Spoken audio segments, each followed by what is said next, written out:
기자가 말했다. 와이파이를 이용한 해킹이었다. 와이파이를 사용하는 곳이면 누구든 해킹을 할 수 있다는 내용이었다. 카페나 도서관, 식당, 학원 등에서 공유하는 와이파이를 이용하면 같은 와이파이를 이용하는 이의 스마트폰이나 컴퓨터 내부로 접근이 가능하다는 이야기였다. 기자는 원리를 설명했다.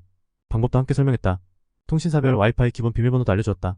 기자는 범인들의 해킹 방법을 알려줬다. 주의하라는 의미겠지만 깜짝 놀랐다. 그 방법이면 누구나 쉽게 해킹할 수 있다. 초등학생도 가능하다. 뉴스에서 말해줘도 괜찮은가? 생각이 들었다. 그 뉴스를 접한 게 10년도 훨씬 전이다. 그러니 이 정보는 뉴스뿐만 아니라 유튜브나 네이버 지식인에서도 쉽게 알아낼 수 있다. 실제 사건을 본 적이 있다.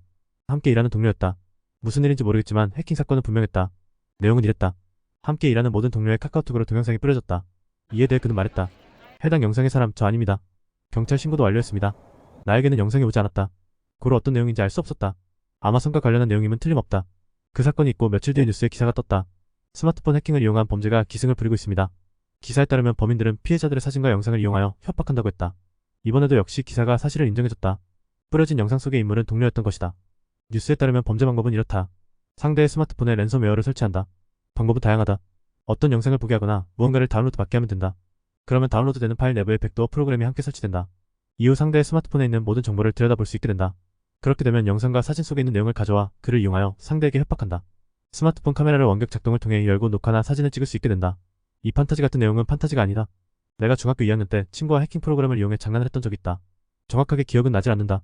어려운 것은 아니고 이미 프로그램이 다 짜여져 있는 것을 상대에게 백도어만 옮겨 넣기만 하면 됐다. 그러면 원격 조종으로 CD롬을 열거나 컴퓨터 전원을 끄는 등을 할 수 있었다. 고작 그 정도였다. 그러나 그것이 되기 위해서는 직접 친구의 집에 그 프로그램을 까는 행동을 해야 했다. 그것이 내가 알고 있는 해킹의 전부였다. 어쨌건 이렇게 랜섬웨어가 설치되어 사생활 정보를 꺼내오면 금전 요구로 이어진다. 처음에는 100만원을 요구를 한다. 100만원을 입금시키면 원본을 삭제해준다고 약속한다.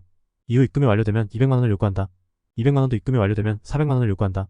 이런 요구가 임계점을 차서 마음대로 해라라는 식이 되면 그들은 실제로 영상을 카카오톡의 모든 지인에게 뿌려버린다. 그 동료도 수차례 입금 요구에 입금을 했다고 했다.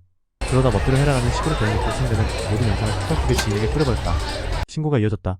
그러나 경찰에서 범인을 찾기는 힘들어 보였다. 또한 범인을 잡는다고 해도 망가져버린 사회생활은 복구하기 힘들다. 비슷한 사건은 많다. 해킹 사건은 아니고 보이스피싱이다. 이들은 불특정인에게 마구잡이로 전화를 건다. 전화를 걸다가 성인 남성이 전화를 받으면 이렇게 말한다고 한다. 불법 성매매 업소 방문했던 적 있지 않느냐? 그때 영상이 촬영됐으니 금전을 입금하라는 요구다. 물론 이는 거짓말이다.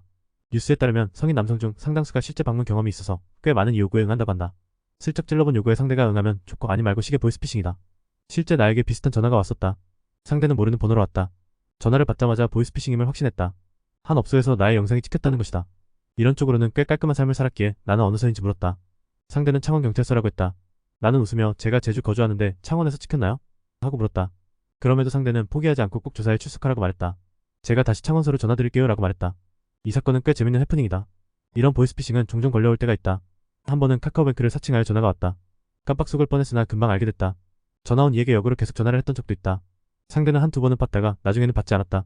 실제 이런 범죄는 생각보다 죄가 가볍지 않다. 이 범죄를 주도하는 이들은 아르바이트생을 고용하거나 명의를 사서 이용하기도 한다는데 가령 통장을 빌려주면 그 대가로 한 달에 얼마를 준다는 식이란다.